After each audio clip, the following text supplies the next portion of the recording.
Hello, everyone. Welcome back to hall number 1, track 1. And let's just do a check that you are in the right room. This is for the topic aligning circular economy strategies with sustainable development goals. So when we were designing this program, yesterday there was a question. One of the questions that was presented or that someone put in the slides was, why is it all about plastic?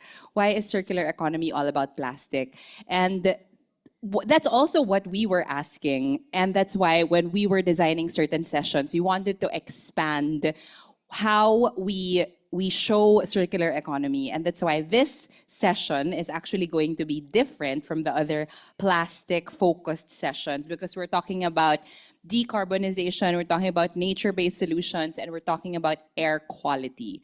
So that should be exciting, and we have a lot to learn from our speakers today.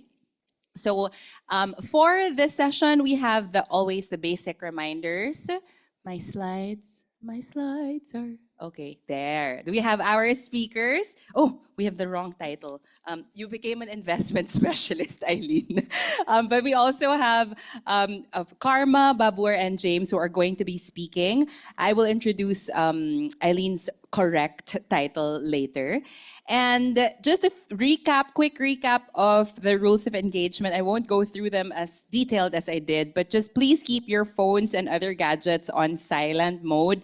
I just remember this earlier, but one time I was moderating a panel like this, or I was speaking somewhere, I was hosting an event, and one of the alarms that went off sounded like church bells, and it really rattled me. I felt like I had to start praying while hosting. So at least please keep it on silent. You know, your Catholic upbringing catches up with you. And it was around 3 p.m. So when the church bell sounded, yeah, it made me panic. We will test the AHA slides in a bit, so make sure your gadgets are right with you. Please network with intent. I'm glad to see more post-its showing up on the easels and then some business cards being stuck on the easels as well. So you can keep doing that. I'll give more instructions on that later. This is what we call Tinder for the environment, or Tinder environment. So we're looking for matches for what you need and what you can offer. So please make sure before lunch you can take a look and also give your input on what you need and what you can offer. Only 2 themes are here, but then Auditorium 2 has the other easels. You had your coffee and snacks. Did you enjoy the quiche and the croissant? Yes? Okay, good.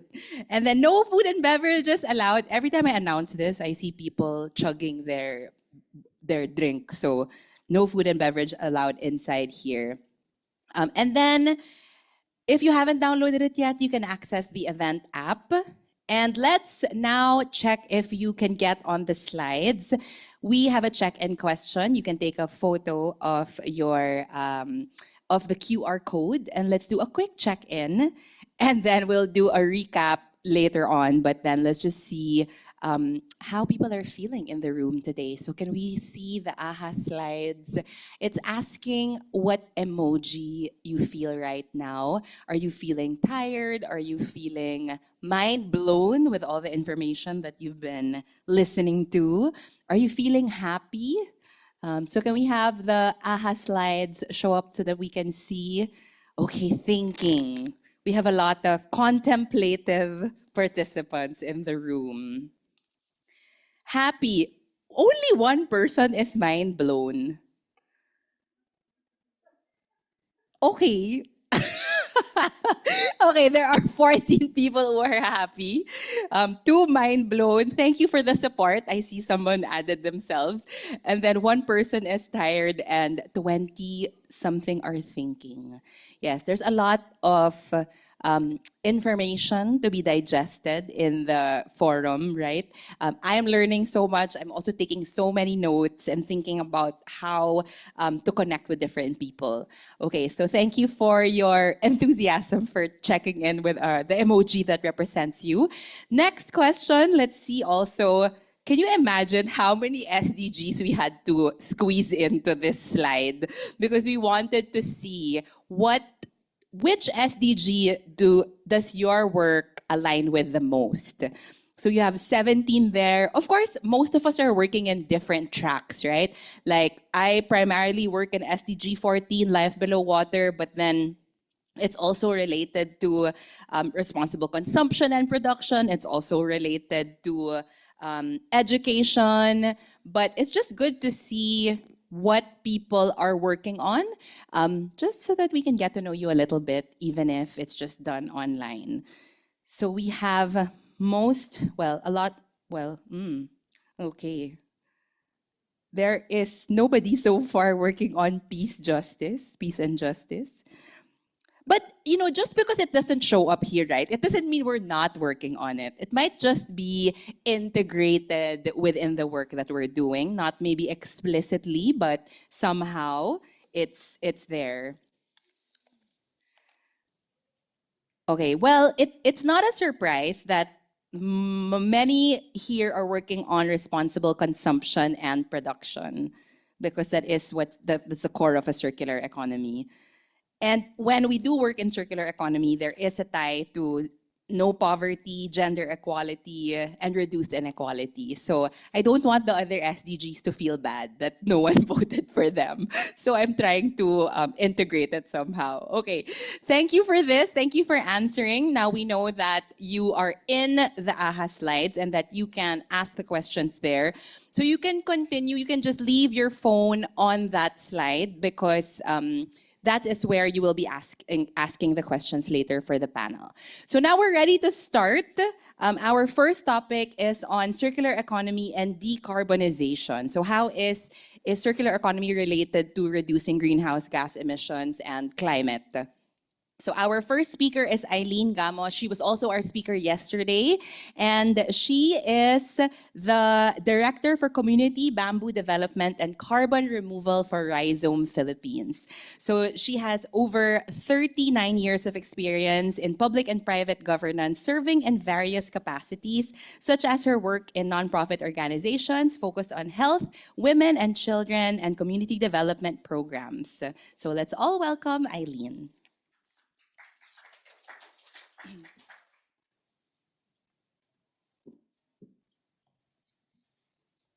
Good morning, everyone. Oh, it's a sad, sad group. Yesterday, I was on flats and I realized people hardly saw me in the podium, so I wore some heels so that you can see me from here. And I thank ADB for inviting me to share what we do in the area of carbon and bamboo growing. Just to give you a brief background on Rhizome, Rhizome Philippines is a fully owned Filipino subsidiary of the US company and is actively building a holistic bamboo-based value chain across the Philippines. We have projects in Luzon, and a lot of them in Mindanao, and starting soon in the Visayas. The value chain starts with bamboo propagation and community-managed cultivation, leading to the sustainable harvest/thinning, because according to Vera, we cannot use the term harvesting. It has to be thinning of mature bamboo. This raw material, or the fiber, is then transformed into advanced engineered bamboo construction materials. This is just an example of engineered bamboo. This is in Catbalogan City Airport. Ongoing right now is Tacloban International Airport, wherein the 20-meter ceiling is entirely made up of bamboo panels. And we hope we'll see that at the end of the year. Not imported bamboo, but bamboos produced by IPs in Mindanao. Now, what do we do in Rhizome together with our partners who basically are indigenous peoples? We work with indigenous peoples because we want to partner with them in terms of active stewardship of their land, supporting the IP communities in developing their ancestral domains through sustainable bamboo growing, not planting, growing, because we want to fulfill their land protection aspiration. Why do we say this? Because many of the IPs we worked with or we have encountered have ancestral domains, but unfortunately many of them could not steward their land for lack of resources. So they have the CADT, they have the Certificate of Ancestral Domain title, but there is no development going on. So many times this land is leased, but under the IPRA law, this is not allowed. They lease it to lowlanders where they lose control of their ancestral domain. And just like I mentioned, we'd like to change the mindset of many communities on plant and forget. They plant, but they don't care if they're alive, because that is how programs are done. So what we're doing in Rhizome is to instill the bamboo growing process, the bamboo growing mentality, that we take care of bamboos for the first 4 years like they are babies. It's just like our own babies. We don't leave them just like that until they get to an older age where they're more self-sufficient. So we emphasize dedicated care for bamboo plants during the crucial first 4 years, so that in year 5 to 7, depending on the DBH of the bamboo or the diameter breast height, we can start harvesting, and Rhizome will be buying all the poles of the IP communities. This secures and assures that there is a market for the bamboo poles that they will be thinning or harvesting at the 7th year. Now, all throughout the bamboo growing process, there is sustainable livelihood through jobs generation, because it's not just planting. There is the nursery. Where the propagules are prepared, and then in the IP communities where there is a nursery on site, there is stick making, which is used to mark where they're going to hole. There is land clearing. There is this is not stalking, this is staking, holing, hauling, planting, geotagging of every plant, watering, especially in areas where rainfall is not regular, maintenance work, monitoring, reporting, and so on and so forth. So this is, we say sustainable livelihood because all throughout the process, up to now, we are in the maintenance already. All the workers get paid regularly, daily. When they report to work, they get paid minimum wage, at least. The minimum is minimum wage according to the wage board for the region where we're operating with. And of course, carbon sequestration. Our projects are under the ARR of VERA, afforestation, reforestation, and revegetation under VM47.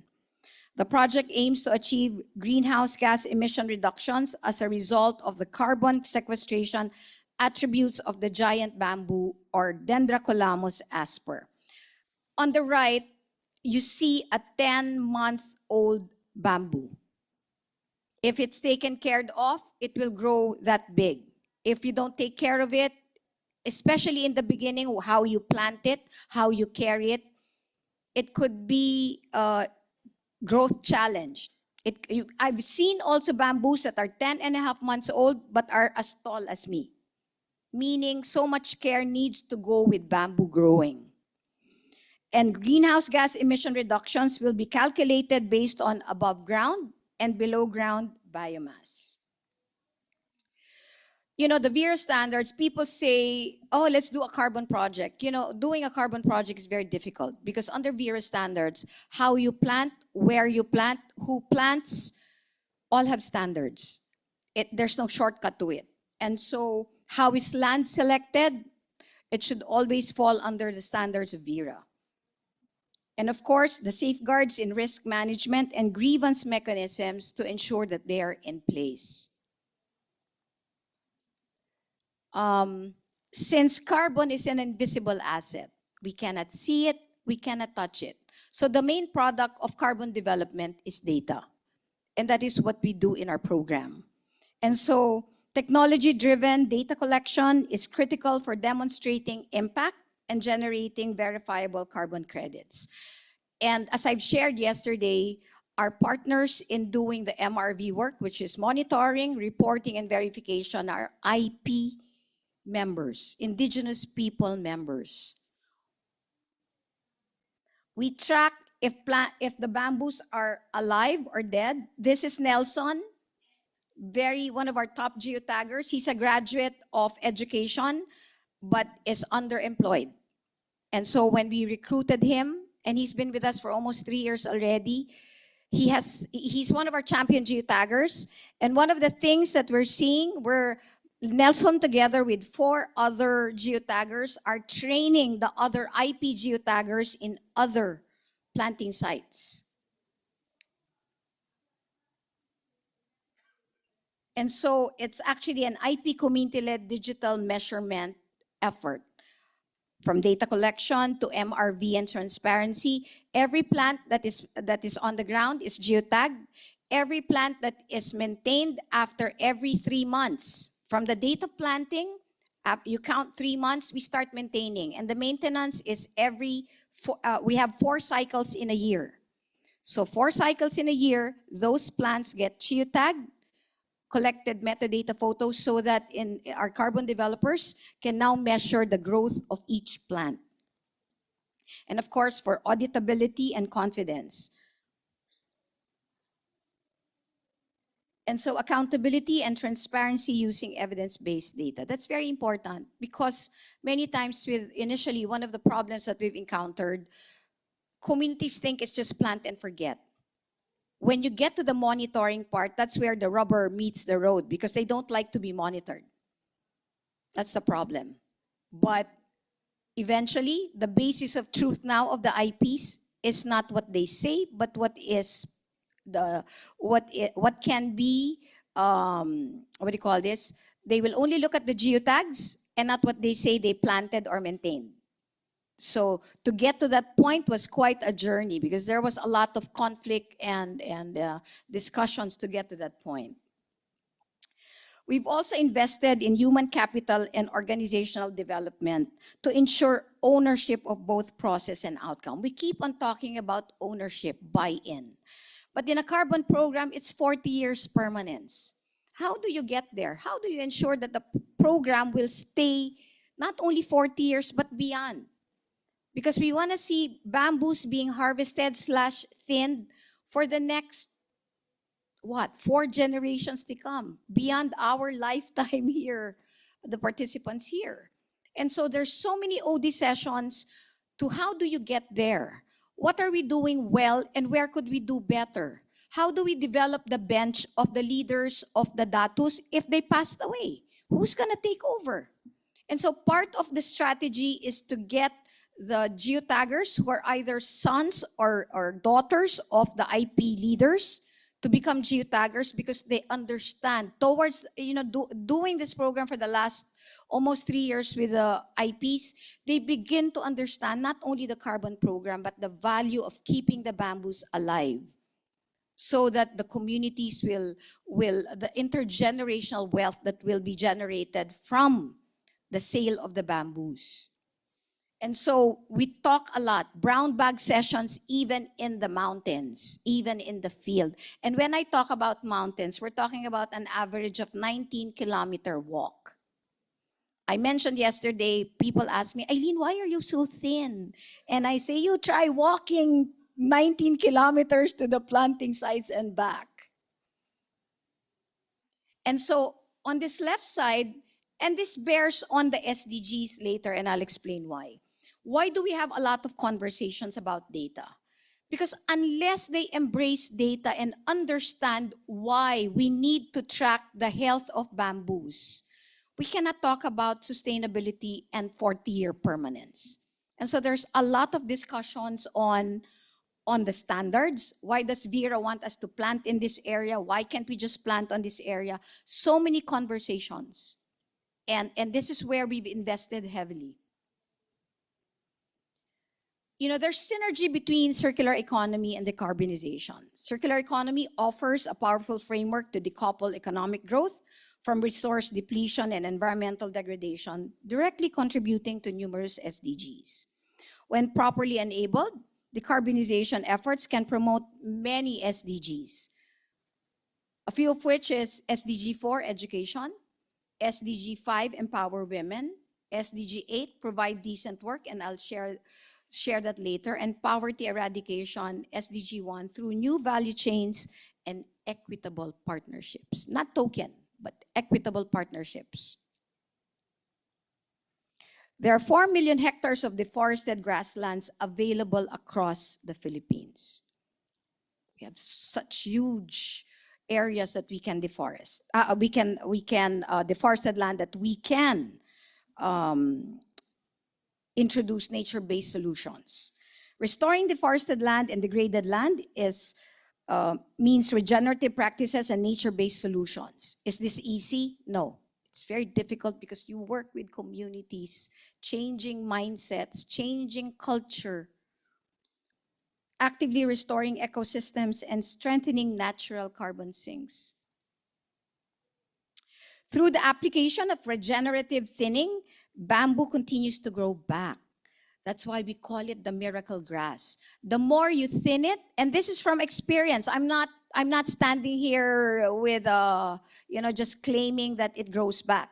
With the mature clumps that we're harvesting, for example, we harvest 5. In less than a year, the 5 grows back and even more. And we're seeing, that's why we're saying, my gosh, can you imagine indigenous peoples having all those clumps forever harvesting in a year? But by the way, under Vera standards, we cannot cut less than, we have to retain 21 to 22 combs every clump to maintain the carbon stock.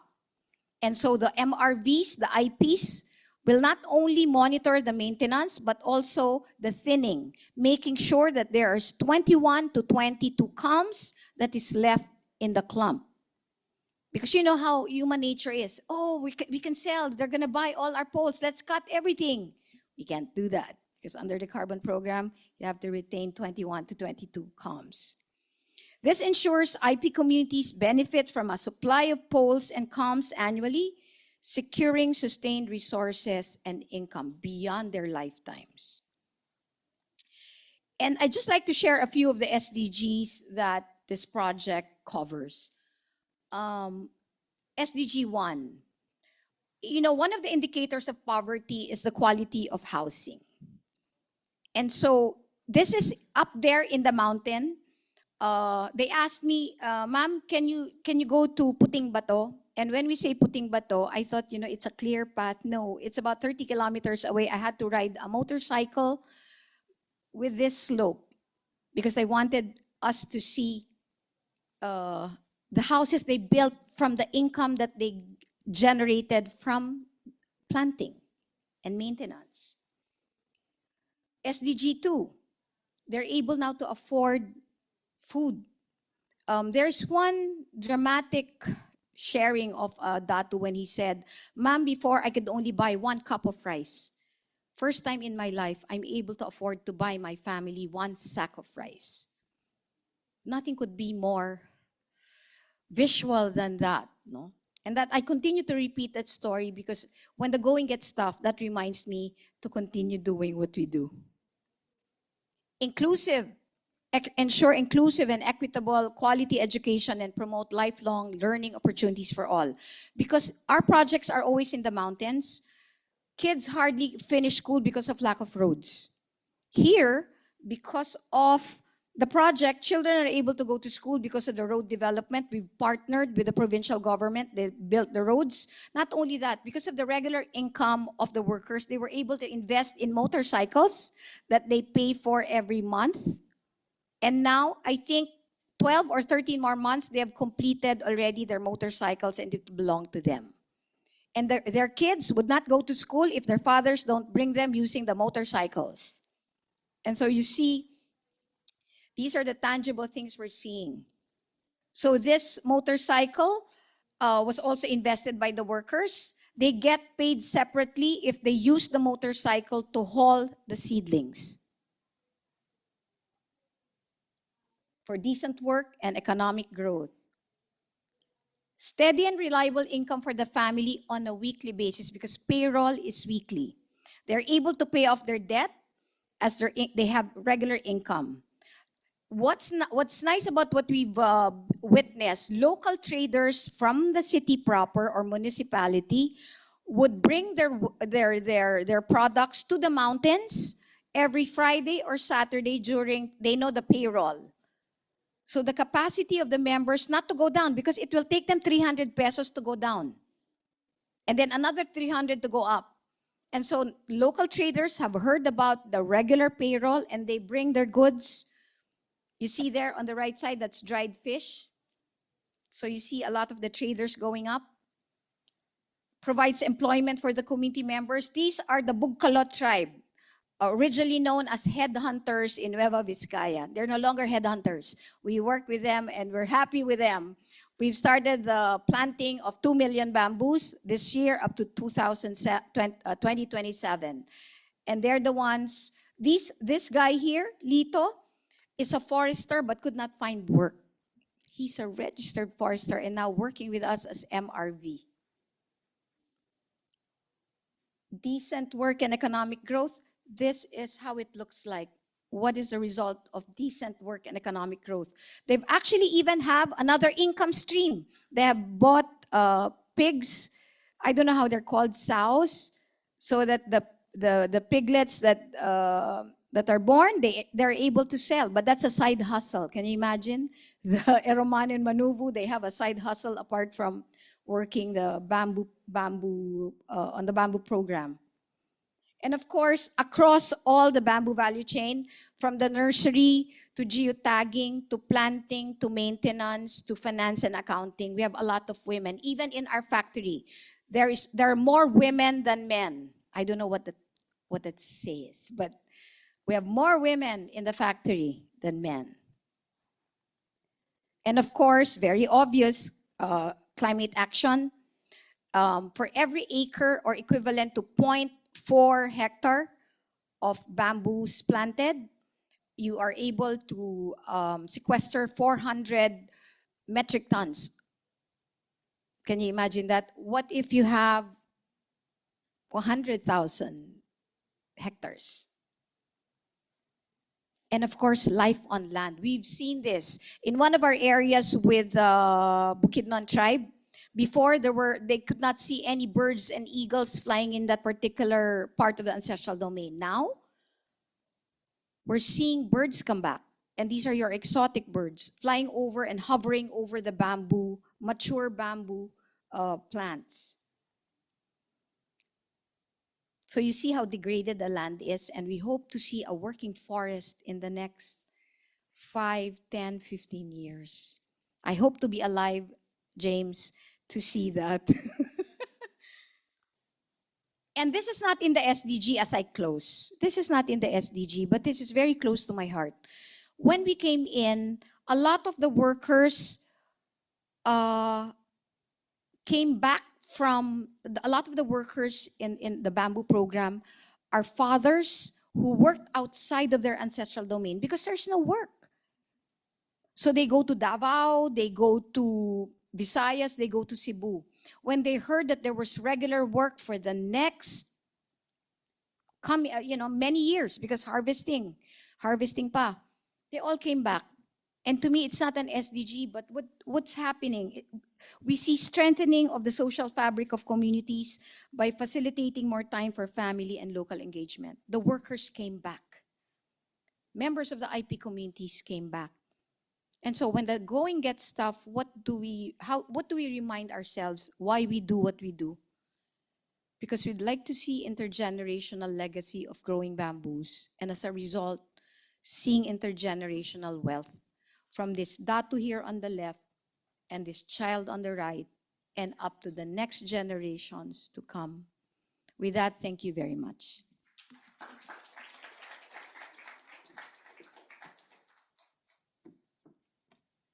Thank you so much, Eileen. Every time Eileen talks, we forget the time. Like we're supposed to be timing them, and then we're like, the time has flown by so quickly. So thank you for that. It's always a pleasure to listen to you, Eileen.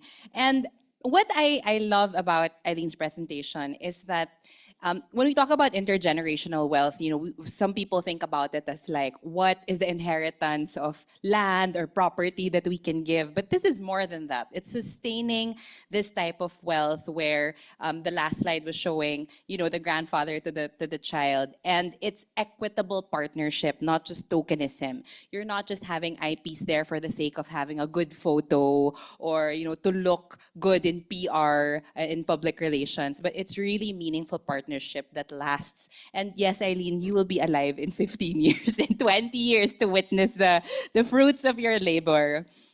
And also, when we think about timelines, right? The communities have their own timeline, and the bamboo growing and the bamboo thinning have their own timelines. And it's not always easy to make sure those two timelines are aligned. So it takes a lot of commitment and effort and dedication to be able to work and commit to this kind of program. So thank you, as always, Eileen. Our next presentation is looking at circular economy and air quality. I am excited about this because there's nothing I know. I don't know much about this topic, so I'm excited to be a student of our two speakers. We have a duet. Wow, we have a duet speaker presentation. We have two speakers for our next talk. And our first speaker is Babur Wasim Arif. He's an experienced economist with a growing portfolio in air quality and climate resilient development. He has worked extensively with ADB to design and implement interventions that integrate low carbon and just transition strategies in Pakistan's agriculture and food systems. And then our second speaker is Karma Yangzon. She is the principal environment specialist in the Environment Division of the Climate Change and Sustainable Development Department of ADB. She is the team lead and overall coordinator for ADB's Environment Action Plan, which is focused on scaling up ADB's investment in nature and environment to help address the triple planetary crisis of climate change, biodiversity, and pollution. She's also responsible for managing the Asia Clean Blue Skies program, ADB's corporate program on air quality management. Let's welcome Karma and Babur. Okay, Karma will go first. Yes.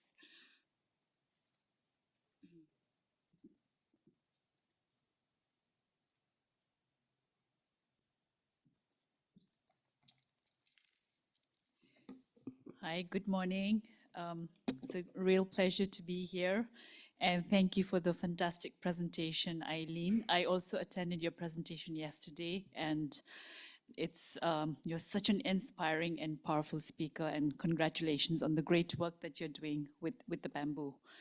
I will be speaking about air quality and circular economy.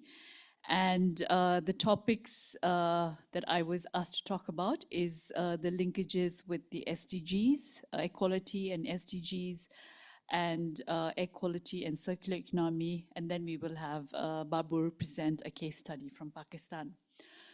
So to begin with, I looked at the SDGs, and of the 17 SDGs, 2 are directly linked with air quality because air quality or air pollution is mentioned within the target and indicator of these 2 SDGs, which is 3 on good health and well-being and 11 on sustainable cities and communities. And then there are several other SDGs where air quality is not specifically mentioned, but there are a lot of indirect linkages with air quality, which is SDG 7 on clean energy, SDG 9 on industry and innovation, 12 responsible consumption and production. I think this is the SDG which is sort of most relevance for this circular economy forum. And then of course, climate action and partnerships for the SDG goals. So in the interest of time, I will focus on these 2 SDGs, 3 and 11. So how are we doing in terms of meeting the goals and the targets of these 2 SDGs? The first one on good health and well-being. So there are no quantitative figures mentioned within the SDG itself. And the main goal is to reduce mortality and health problems attributed to air pollution, both indoor as well as outdoor air pollution. However, in March this year, there was a WHO organized air pollution and health conference in Cartagena in Colombia. And there was an agreement where there was a target set to reduce the health impacts from air pollution by 50% by the year 2040. So now in relation to that, if we look on the right side of the screen, and you can see some numbers there. So 8.1 million, this is the total number of deaths globally that is being caused by air pollution. And this is based on data from 2021, based on a study carried out by the Health Effects Institute. And you can see almost 70% of those deaths are happening in Asia. So we are not doing very well, actually. And if you look at the list of countries with the highest number of deaths, most of those countries are in Asia. So we need to do a better job in reducing air pollution and reducing the health impacts and deaths. So I think the idea is from this 50% target by 2040, we want to bring the number of deaths down, for example, to half. We want to bring the number of people that are getting sick to half that number. Now, if we move on to SDG 11, which is focusing on sustainable cities and communities, and as we all know, majority of our population lives in cities, and the proportion of the population living in cities is projected to keep increasing. So this is quite important, and the indicator here is in relation to the concentration of particulate matter, PM10 and PM2.5. And PM2.5 in particular is critical because this is the pollutant which is causing most of the 8.1 million deaths.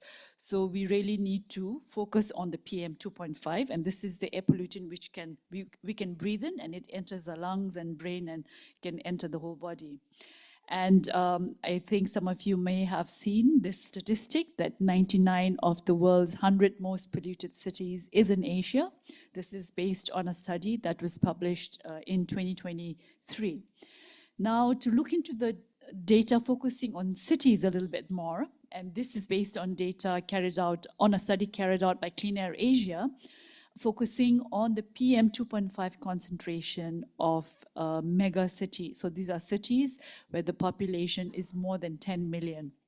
And if we compare with the WHO guideline in terms of what is healthy, in terms of the concentration of PM2.5, the guideline value is the blue line.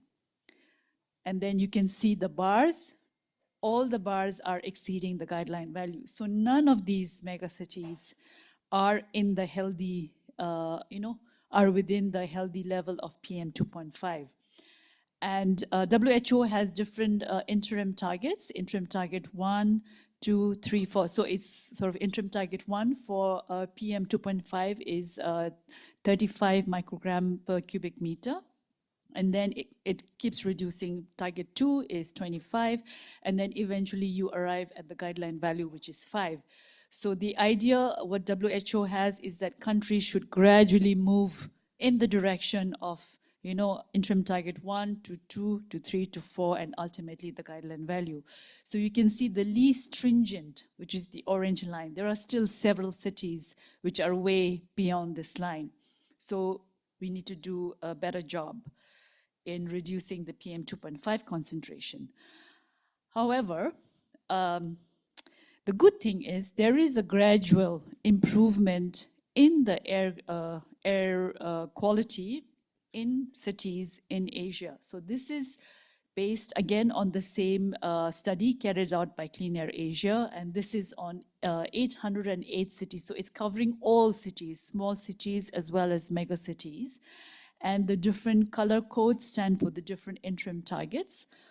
And you can see I don't know if you can see at the very end, the blue color, that is the WHO air quality guideline, which was the blue line earlier.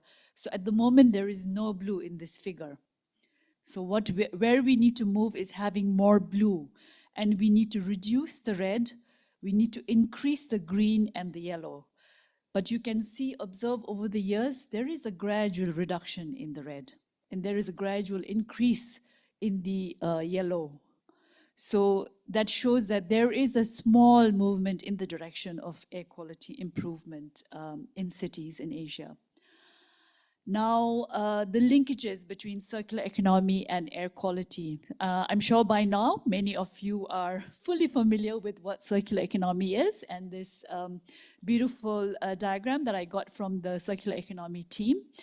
And basically, the idea is to keep the products that we use circulating in this circle as much as possible, and try to keep the extraction as minimum as possible and extract only what is absolutely necessary.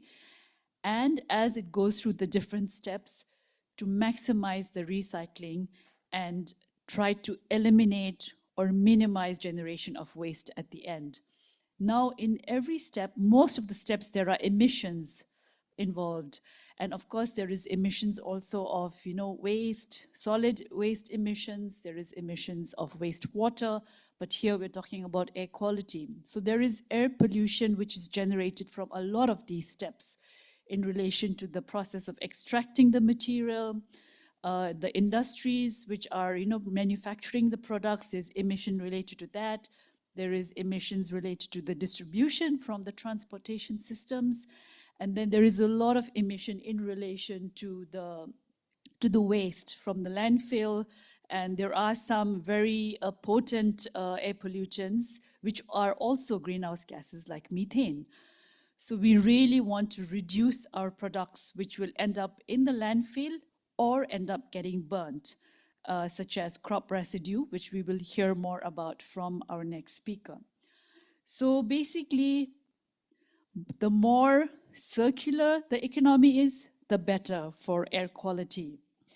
And the more we are able to eliminate generation of waste, we will be able to reduce emissions, whether it's from industries or whether it's from the transportation for distributing the products, or whether it's from emissions from the landfill or burning of waste, including municipal waste as well as agricultural waste.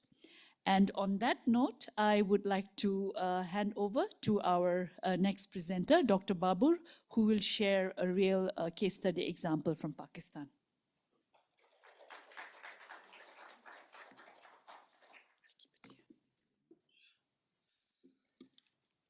Thank you, Karma.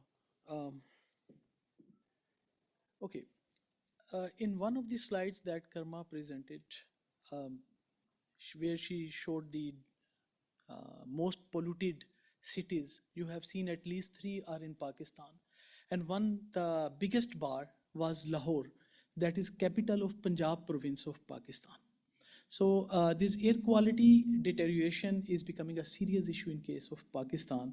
And agriculture is one of the major contributor in that, particularly the agriculture waste burning is major contributor.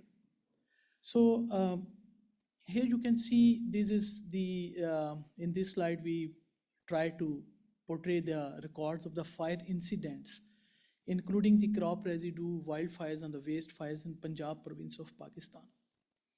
And you can see the number of fire incidents increased significantly in specific months. February, that is the sugarcane harvesting. In May, it is the wheat harvesting. And then in October and November, it is a rice harvesting time. So at the time of harvesting of these 3 major crops in Pakistan, the fire events significantly increase. And the serious problem, it turns into serious problem when it is October and November. Why? Because sugarcane and wheat, when their straw is burned in the field, it doesn't contain the moisture. So it doesn't convert into smog. And also the weather is hot. Summer is coming, right? And summer is starting after January, and in May it is already summer. But in October and November, when rice is harvested, rice straw contains a lot of moisture, number one. Secondly, winter is approaching. So during the winter time, during the cooler temperatures, when crop residues are burned, the air get trapped closer to the surface, and it converts into the smog, thick smog which is filled of the PM 2.5 particularly. So how it is affecting negatively the economy and the society? Particularly in case of this, my focus will be on this rice crop residue burning. So during these 2 months, there is a lot of smog, and it creates the visibility visibility issues, right? And visibility reduces to even sometimes 1 or 2 meters only, which mean they have to close all their highways, motorways. A lot of road accidents are taking place. Many people lose their life. They have to shut down the cities for several weeks sometime.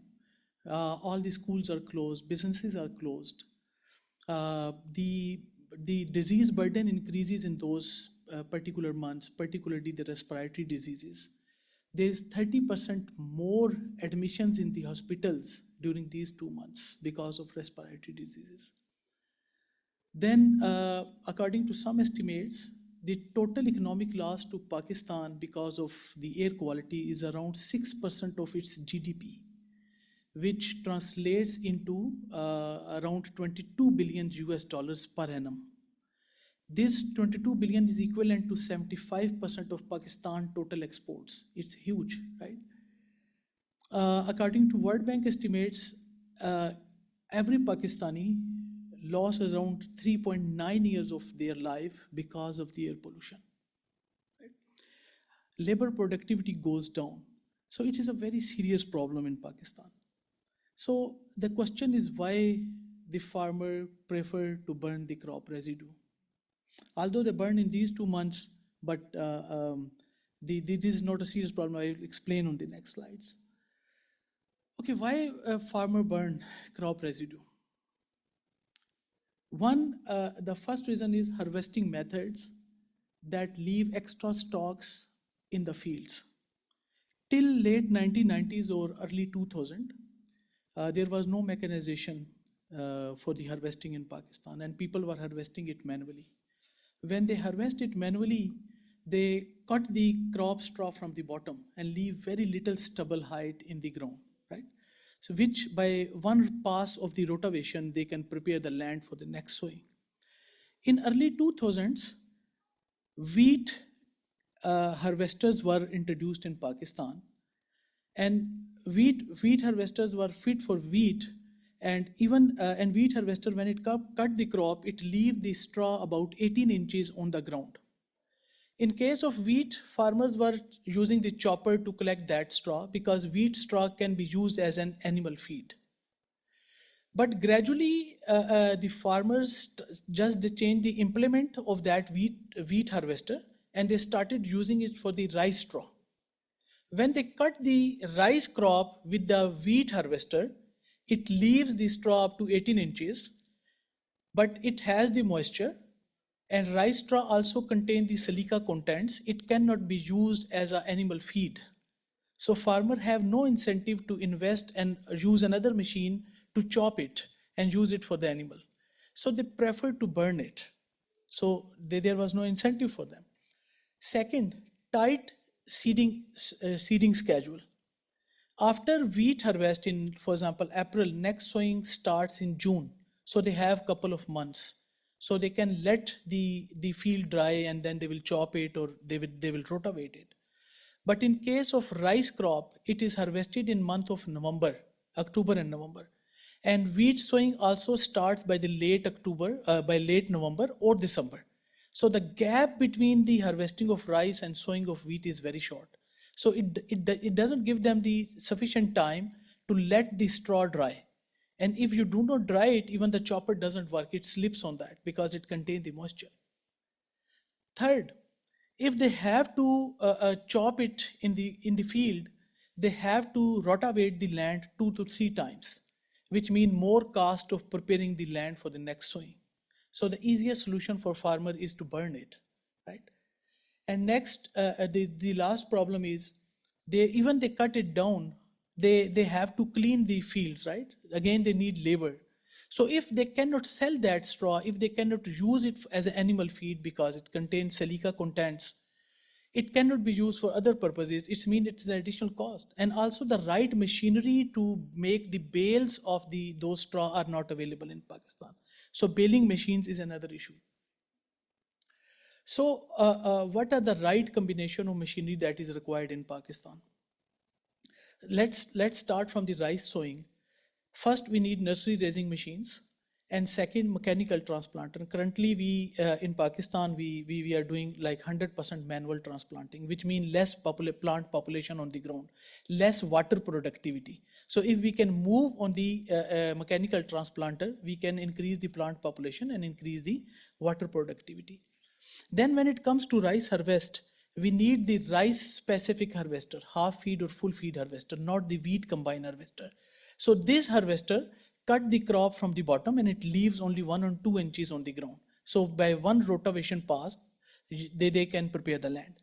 And when it goes to the wheat sowing, they can use the reduced tiller seeders, like what they call is, I think, super seeder.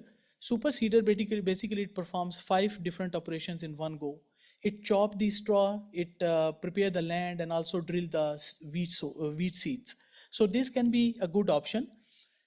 Rice harvester is the best because it reduces the harvest losses and it cuts the crop from the bottom. This basically what it does, it mixes the crop residue into the soil.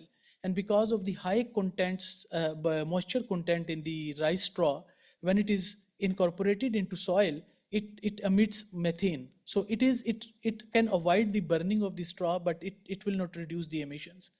And lastly, we need the balers, new combine harvesters, and wheat straw choppers and rotavators, etc. So what we are doing in under the one project, ADB project, that is for the investment project for the Punjab Agriculture Department in the province. It is 120 million project, and approval is expected this year by the end of December.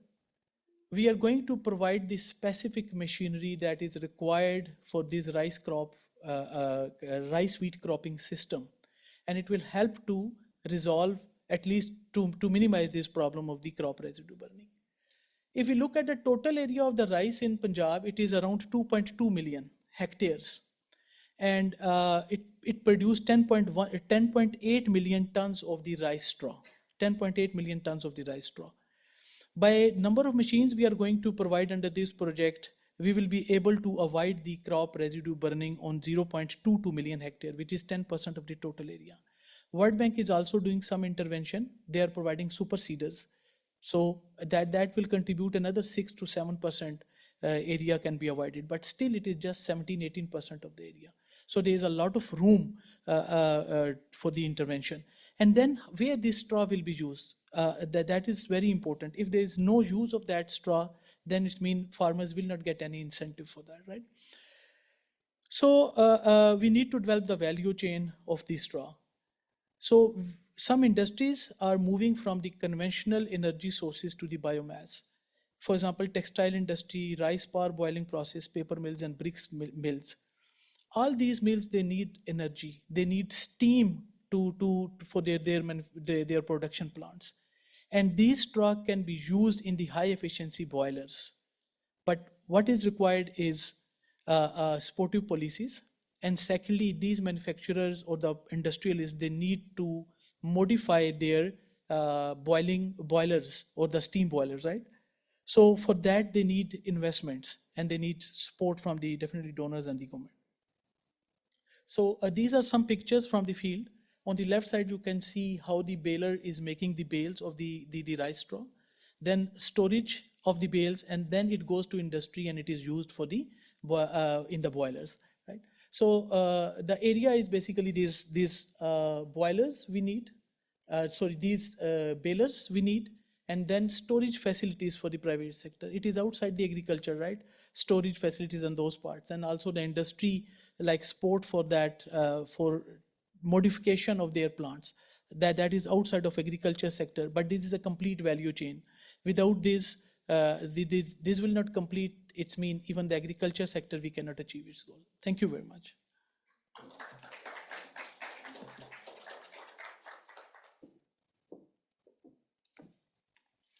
Thank you so much. So I learned this session is unintentionally becoming like an agriculture session, but I learned TIL. Today I learned that a circular economy is related to air quality through the emissions from the extractions and industrial and transport emissions. A few years ago, I got interested in air quality. I don't remember why. Maybe because of all the eruptions that we've been experiencing. But I downloaded this app where it tells you the different the air quality in the city. So I check it every now and then just out of interest. But then it also tells me, like, it compares different cities. So now we know that, at least we know it's gradually improving. And then I like how there was a general overview and then a case study. And the case study shows us what it's like in application in the grassroots level.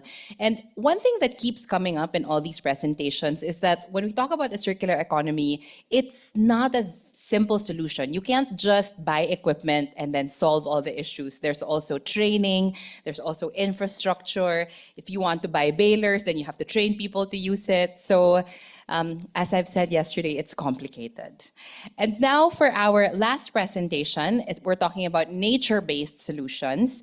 And our next speaker is James Baker. He is the Senior Natural Resources and Agriculture Specialist of ADB and is responsible for leading ADB's Regional Marine Plastics Reduction Program and supporting the operationalization of Strategy 2030 Priority 3.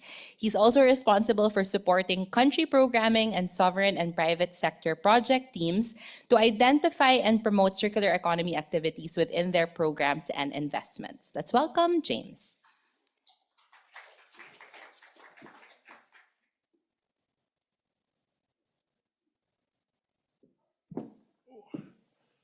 Right, thank you, Anna. Hello, everybody. I don't think we're going to talk about nature-based solutions because the team that we're going to talk about that have had some personal problems. So unfortunately, I think you're going to have to bear with me as we talk a bit more generally about SDG process and how circular economy fits in with it. And we've already seen from Eileen, from Babo, from Karma that nature is a critical part of this. And we see here that climate action has regressed, and certainly until recently, responsible consumption and production had also regressed. During COVID, when we all started using plastic takeaway containers, we all started using masks, we went backwards. And there's been this overall challenge of not progressing against the Sustainable Development Goals. And as ADB, with our Strategy 2030, we have this same problem, is that we don't appear to be improving. And certainly as we've looked at circular economy, we started looking at systems. And if you were here yesterday, you heard DG Bruno talking about systems approaches, systems dynamics. Now, hang on a minute, we've just learned about circular economy. Why are we talking about systems now? Is this something new? The reality of it is everything that we do is involved in a complex system. When you came in this morning and Anna asked you to click which SDG do you work on, I think apart from one or two, we covered the entire range of SDGs, but we're all here to talk about circular economy. And what that tells us is that circular economy in and of itself is not particularly a solution. When we first started this 3 or 4 years ago, people were saying, what is going to be a circular economy investment? Well, how do we invest in circular economy? The reality of it is that circular economy by itself, responsible consumption production by itself, is not a solution. It's not something you invest in. It's something that enables other things to happen. And as we saw with Eileen, you start to think about, all right, we're growing bamboo. Why are we growing bamboo? Well, it allows us to make sustainable timber. But it also works with indigenous peoples. It also works with watershed management. It also works with climate change. It also works with sequestration. It works with land stabilization. Everything that we do, whenever we look at these projects, whenever we think about them, we have to think far beyond what we normally measure. So typically when you invest in a project or when you design a project, you think of some outcomes. You think about, okay, I'm going to generate power. I'm going to increase clean water. I'm going to plant bamboo. I'm going to reduce air pollution. And we measure based on that. We typically measure with a dollar value, an economic value. But we have to think about the social value, there's environmental value. How do we balance social, environmental, economic? And as we start to think about these responsible consumption, responsible production, and investing in these, we need to think, how do we balance that? How do we get to these goals? And we also start to think then about capturing more and more of these outcomes. It's very easy as a bank, as investors, to say, we have invested $1 million and we've achieved $2 million worth of benefits. How do we quantify that in natural capital accounting? How do we quantify that in terms of social benefit? One of the points that Karma and Babur are making was air quality. It involves your liver performance. It involves your lifespan, 3.9 years. It's I've never smoked a cigarette in my life, but because of the environment I live in, I've lost 3.9 years. There are social impacts to that. There are healthcare impacts to that. One of the aspects we're looking at within ADB is lead poisoning. Coming from a developed country, you thought that lead poisoning was done. It was gone with no lead paint. But the reality of it is that you're seeing lead entering people's food chains through cheap aluminium cookware. How's aluminium cookware have lead in it? Where does aluminium come? Waste aluminium wheels have lead balancing weights. They throw it all into the same smelting system, and it ends up, lead is incorporated into the aluminium cookware. When you cook with it, that lead leaches out into the food. So what I'm trying to say to you is, if you think about the Sustainable Development Targets, if you think about circular economy, about systems, take those next logical steps. Think about how you work at micro level. So we understand micro level, it's a plastic bottle. We take a plastic bottle, we capture it, we recycle it, it becomes another plastic bottle. We talk about recycling aluminium wheels. We capture aluminium, we smelt it back, we make it into a new product. But when we start to think about systems level, start to think about macroeconomic, start to think about how your projects or how your ideas fit into a much larger environment. Planting bamboo for carbon sequestration, planting bamboo for indigenous peoples, but you're also stabilizing that entire watershed.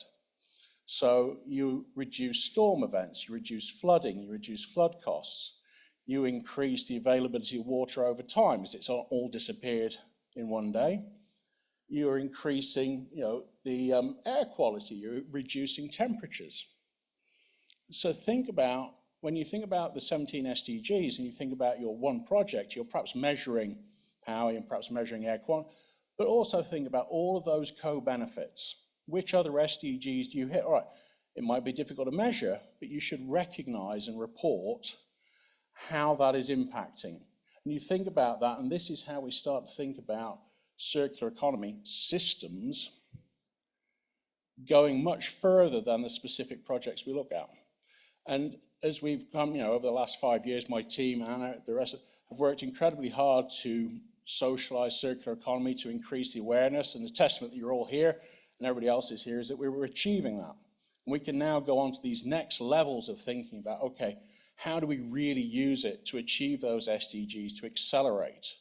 So as we think about air quality projects, as we think about what else can we achieve? What else is it actually contributing without us even thinking about it?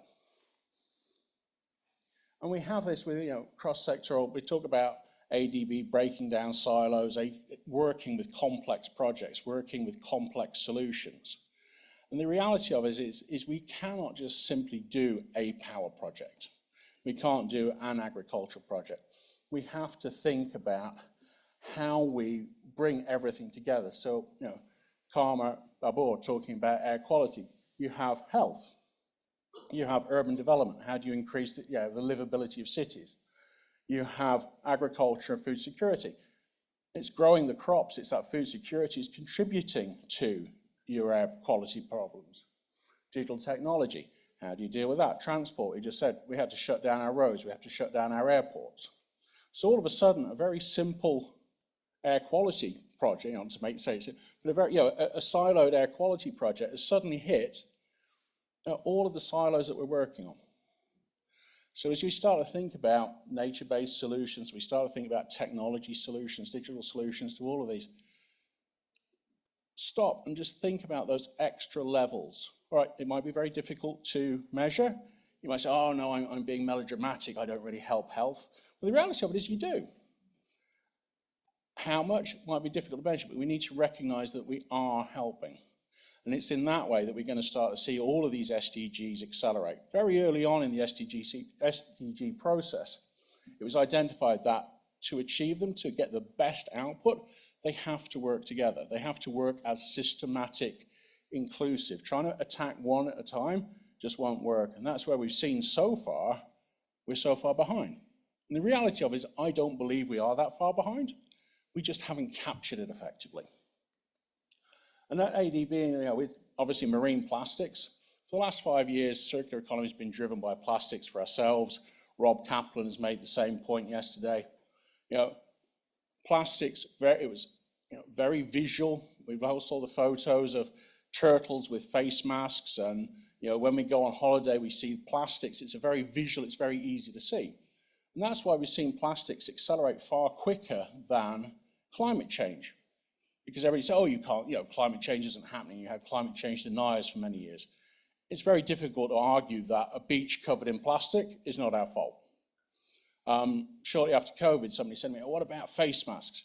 The reality of it is every face mask had been on somebody's face. A human had worn that and then disposed of it wrongly. You've got to start thinking about that. So we look at this, marine plastic, private sector, grants, sovereign. You start to look at everywhere you can see it, nature-based solutions, bioplastics, private sector. So we're doing bottle-to-bottle recycling, we're investing in that. Ecosystem services, start using planting crops like bamboo, which can replace plastics. They're a bioplastic source, but that process on degraded lands is having this massive impact on indigenous peoples, on health, on water, on sustainability. So you start to think about all of these aspects, and then you add in this balance between economic, environmental, social. And the problem is when we think about this, you say, okay, so if I'm going to be more environmentally friendly, it's going to cost me more. If I am going to focus on social development, I'm going to be less productive. If I go for pure economy, and pure economics is essentially what's got us into this mess, because all we were interested in was the money. We optimize our agriculture, we optimize our linear consumption models. It's all about how do we get it as quickly and as cheaply and as economically as possible, completely ignoring the environment. All right, there's possibly some social benefits, but the environment was an externality. It was always an externality. And that's why we need to start thinking about looking at this and think about how those projects hit every aspect of the SDGs, every aspect of the systems that we live in, but also balancing, the human aspect, the social aspect, the environmental aspect, and still economic. And I mean, the example from Eileen is fantastic because you have that social development, that social cohesion. All right, you have this challenge that the bamboo products cost slightly more or a percentage more than mass-produced timber. But then you have to start thinking about, well, in the overall cost, in terms of health, in terms of public services, in terms of what the government is having to support, is it really a net loss or is it really a net benefit? And the reality is we start to look at entire systems, as challenging as it is to do those maths, you're starting to see that reduced healthcare costs, increased productivity because people are healthier, they're feeling better, reduced government costs in maintaining and cleaning up, actually it starts to balance out. The challenge we have is to maintain the production, maintain that food supply, maintain that security. We start looking at places like the Yangtze River.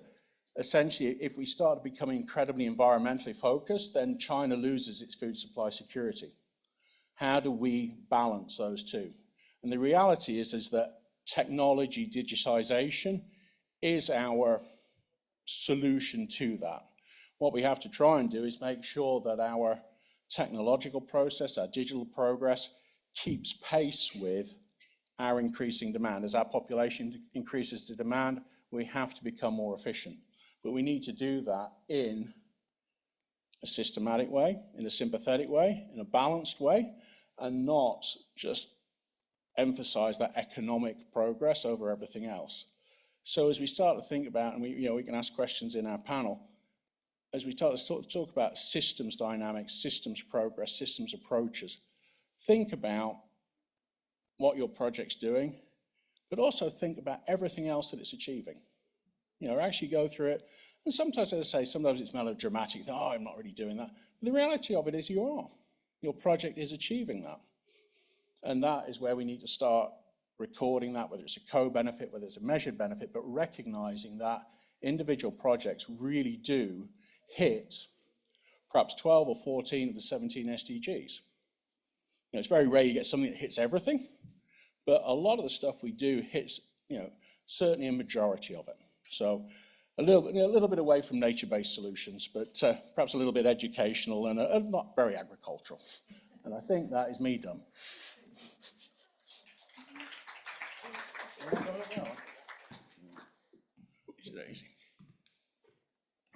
Okay, I spoke too soon when I said it was agricultural. That's what you should never get ahead of your panelists. Okay, could I ask the speakers to please come back on stage? Karma, Babur, and Eileen. And we are opening the questions. So if you go back to ahaslides.com/track1, you can put your questions there. I also love how there are health tips. So one health tip from Eileen is if you want to stay fit, you walk 19 kilometers one way and back, right? And then from the second presentation, it was don't breathe polluted air so that you live longer. Okay, so I'll switch to the moderation. Mic check, yes. Okay, so one question that I have, in a dream scenario, I like to call this my Miss Universe question. In a dream scenario, what is one program, policy, or technology that can scale circular economy in the work that you do? Like if you were, let's say, president of a country and you could pass a law tomorrow or fund a program tomorrow, what would it be and why? Don't worry, you'll have more than 30 seconds to answer this because in beauty pageants you only get 30 seconds, so you can think about this some more. Is that working? Yeah, there we go. So, we mentioned digitization and technology as the solution, and I think it's that ability to measure more effectively, and perhaps, if you talk about, sort of a nirvana, it's that big data capture that we've never had before. And certainly, and you start to measure the more, marginal benefits, the more, I want to say obscure, but obscure is not the right word. Those more difficult to measure. We've never been able to achieve that before. And we're starting to see that this data capture where we're getting 5, 10 years of records that nobody's ever really been able to interrogate, they've never been really able to process. You can now feed those into a computer, feed those into a system, and it starts to identify patterns that we just never saw before. It's very easy to say it's hot outside, so people suffer from heat stroke. But as Babur was mentioning with the agricultural side, suddenly that planting margin becomes a big impact. All right, it may be very easy, maybe to say, oh, I understand that. But as people coming in, as people trying to address that, it's perhaps not so obvious. So I think in terms of technology, it's that data processing, it's that interpretation of data that we've had for years, but just never really been able to process and understand. Right, so big data capture and interpretation, but also I'll build on that and say access to it. Because sometimes government agencies have the data, but ordinary people can't access it, right? Anyone else from the panel would like to answer? I think in bringing down data to the level of the community. For example, one of the things that we collect right now, part of the baseline, is in terms of the temperature, even in the mountains. We'd like to put a baseline before the bamboo start growing in terms of um, level of rainfall, incidence of flooding in the ancestral domain, um, in terms of the temperatures, because we'd like to see the impact of bamboo after 5, 10 years. But you need to have baseline to be able to measure it. And so it's not just making technology available, but really what James was saying, intentional data, a framework for data utilization, not only for policymakers, but for the community itself.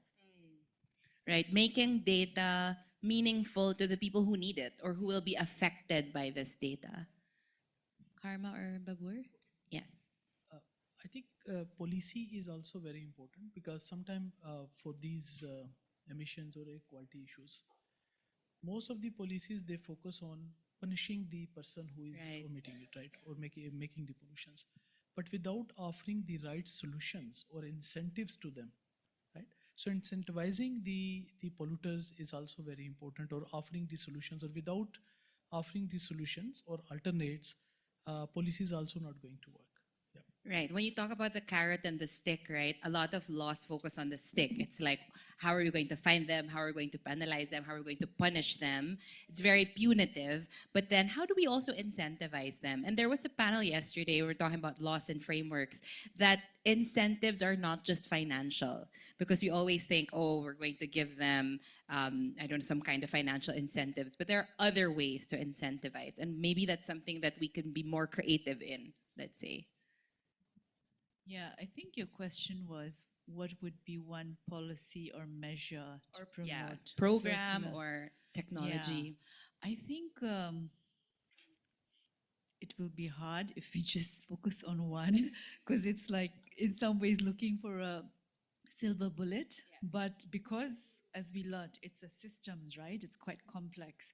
So I think it's a combination of the policy, creating the enabling environment, and then also engaging with all the different stakeholders, right from the local level communities, the private sector, to create an enabling environment for them to want to invest, and then ensure there is the economic viability aspect. So I think it's kind of like we need to look at the whole system. And because I work in the air quality field, I think this is a good way of trying to achieve many things at the same time, as we discussed, because of the co-benefits. So it can be air quality linked with an agriculture project, or it can be air quality linked with an urban transport project. And therefore, we are looking at a combination of the policy environment, then the health benefits, then the community engagement, the digital technology that we're talking about is very, very important. So I think it's really hard to pinpoint to just one. one, It yeah. needs to be like a combination of measures and not letting some of these co-benefits fall through the cracks, like what James was saying earlier. It's like whole systems. And actually we have so many benefits, but very often our focus is very, very narrow. And we kind of forget or we miss the other benefits, but we need to really capture and track all the benefits. Right. So every now and then take a step back. It's like, okay, what I'm doing is measuring air quality, but then what are the maybe intentional or unintentional benefits that this program is also bringing? Okay, for the last question, just thinking about how do we bring down data or results or measures to a greater public. What can we do? Because here in this room, people are here because they're interested in the sustainable development goals or in circular economy. But then how do we reach people beyond this room? What's one action we can take, or how do we communicate um, in your work? Maybe what is something that you say that you feel has been effective in getting support? Is it, do you use financial language? Is it, something like, for example, what you said earlier, it's like your lifespan shortens when you breathe polluted air. Like something like that is very powerful. So are there other ways to communicate this? I feel like this is a big question also for like the climate space, for plastics. So maybe you can share some communication tips that we can take with us as we leave this room.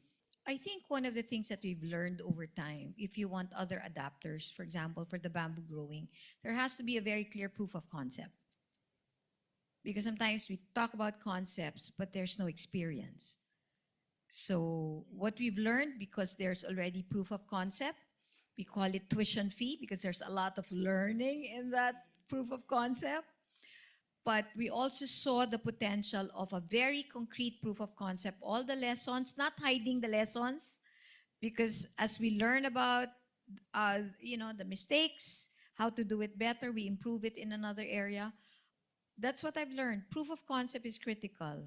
Even, for example, in the proof of concept of recruiting indigenous peoples to do MRV work. Others have told us it can't be because they're not capable. But there's proof of concept that if there is proper training, retraining, and continuous mentoring and coaching, then they multiply to become the trainers, the mentors, and the coaches. But there has to be proof of concept. Proof of concept is it's also very difficult to establish, right? Yesterday, one of our speakers was saying like, actions speak louder than words, but actions are actually harder. It's easy to talk, but it's hard to do. So having the proof of concept is very difficult, but you need it to be able to say it works and we can invest more in it.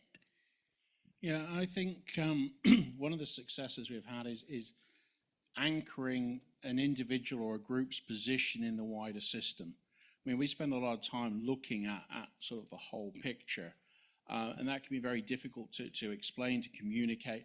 But if you can demonstrate where somebody sits within that, and also start to illustrate how their impacts are traveling through the circuit, just as the impacts are coming back round to them.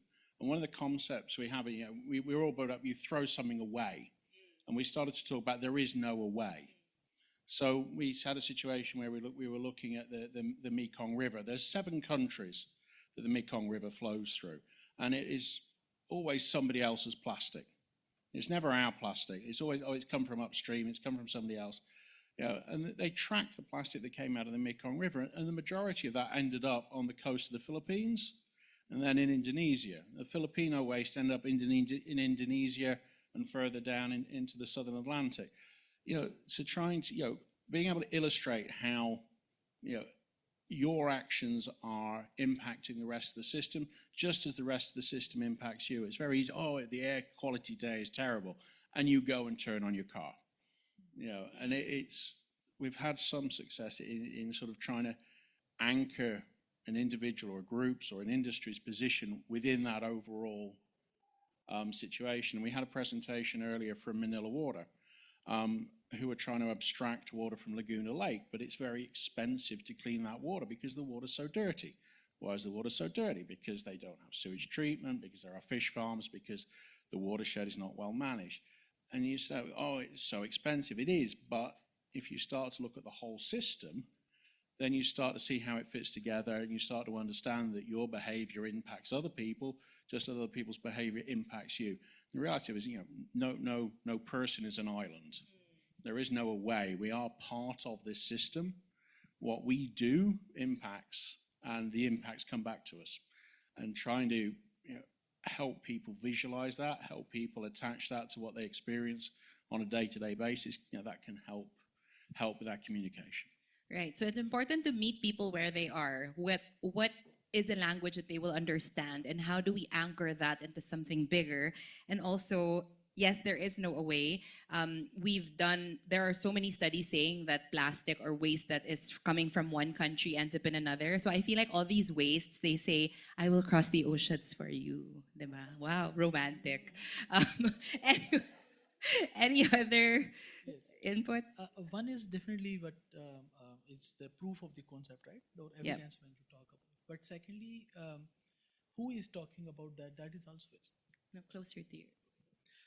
Who is talking about that concept is also very important. Right. The people who can influence the societies or masses if they start talking about those concepts, for example, the politicians, for example, the religious faith leaders, when they start talking about those issues, I think people receive it like more positively and they start to follow that.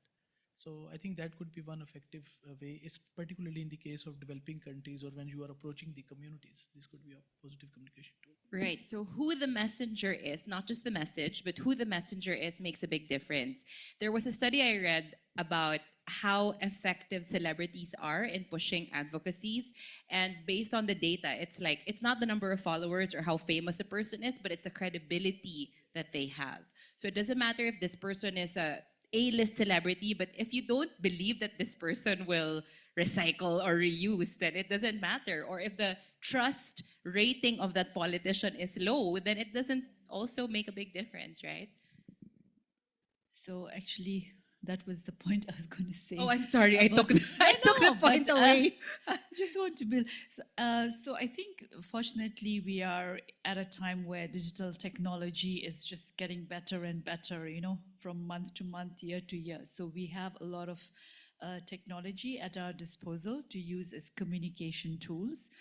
However, there is too much of it. So I think we need to be able to communicate through the technology in a manner which grabs the attention of the viewer. And I feel at this day and age, like trying to convey a message in a simple but effective manner. I think simple, like trying not to make it too complex. And I really liked Eileen's closing slide showing the intergenerational, slide with the grandfather and the child, and so I think like convey the message in a simple and relatable manner, and of course the lessons learned. So in the context of air quality, we are repeatedly talking about the success of the Beijing Tianjin-Hebei Air Quality Program in China. And back at the 2-3 decades ago, it was in the headlines, just like currently we have Lahore and Delhi. So similar, China, Beijing was in that state before, but then they turned things around within a matter of 7 to 10 years, actually.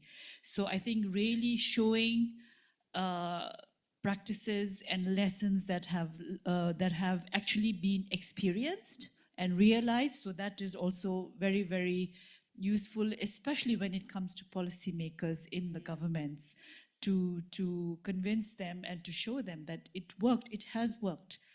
And then lastly, my point was on trying to use popular figures, but like you said, credible, like celebrities. And I know big countries like India, Bollywood is a big thing. I'm a Bollywood fan. And then if you have like one of the biggest movie stars that is promoting air quality, then of course a lot more people will naturally pay attention. So whatever works. Yeah, right. I heard people saying that if BTS, like the K-pop group, if they start like promoting, it can save the world. Like it can cut carbon emissions. So maybe that's also like Bollywood. We have all these like popular figures, and if they all get together, then maybe we can make a big difference. So thank you so much to Eileen, Babur, Karma, and James for this wonderful panel, for telling us about the Sustainable Development Goals. We'll just have a quick panel photo.